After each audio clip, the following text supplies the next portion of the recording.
Okay, we're going to demonstrate a simple version of a little isometric drawing. Here's my 3 blocks, and I've determined that my cube on my grid paper under here is going to be 4 high by 2 across, and my cube is going to be 2 by 2 and my rectangle is 4 by 2, and we'll work this one out a little bit later.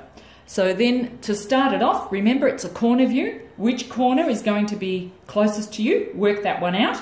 And because my cube, the little one, is first, I'm going to draw the front simply freehand like so, 2 by 2, and then the sides.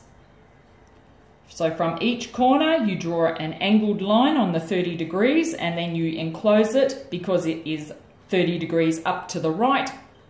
This line, the back line has to be 30 degrees up to the right. Because this one's vertical, the back depth line is enclosed with a vertical also.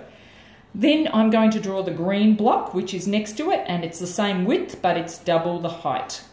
So I've got the front in here from each corner. When it doesn't go through the front face, this one would, so I'm not going to draw that one. When it doesn't go through the front face, draw an angled line, then enclose it with a parallel line to the front. So this one is 30 degrees, the back one will be 30 degrees. This one is vertical, the back one will be vertical. Now for the little triangular section, we need to work out, it's hanging over this big block. So I'm going to just work out and estimate that it's hanging over by half a square. So draw the front bit in. Now just use your ruler if you like, or estimate, follow the grid. Even though I'm not tracing on a line, I can see that that is parallel to the grid line. And then the base of that cube, this thing, it's not a cube, it's a triangular pyramid sort of, it's not that either, I don't know what it's called. For those who are clever with shapes, tell me. This is going to be the little roof.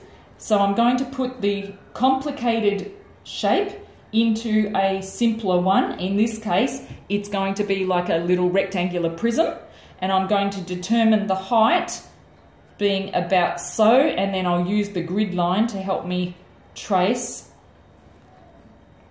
where it needs to be for the top. So just as long as you keep it parallel to the grid. This is a bit trickier because I'm not actually tracing the grid. So now I've got my little box in position. I need to determine this point. So this point, if you imagine the box, is going to be in the middle. So if I estimate here and take a vertical up, that will be the point at the front. Then I can simply join the dots to the corner. Okay, use a ruler if you need to determine this front of it. Now, to not get confused, rub out all these lines that you're not actually going to need. Otherwise, you'll start seeing, it's difficult to see the form. Okay, so we've got the side. Now, the side at the other end needs to be parallel to this. So we're going to draw a parallel line, and then this one is going to follow the grid at 30 degrees to the right. So hopefully you can start to see that little pointy roof that's now in position, and then you would erase the guidelines. Okay, hopefully that's been helpful. Enjoy.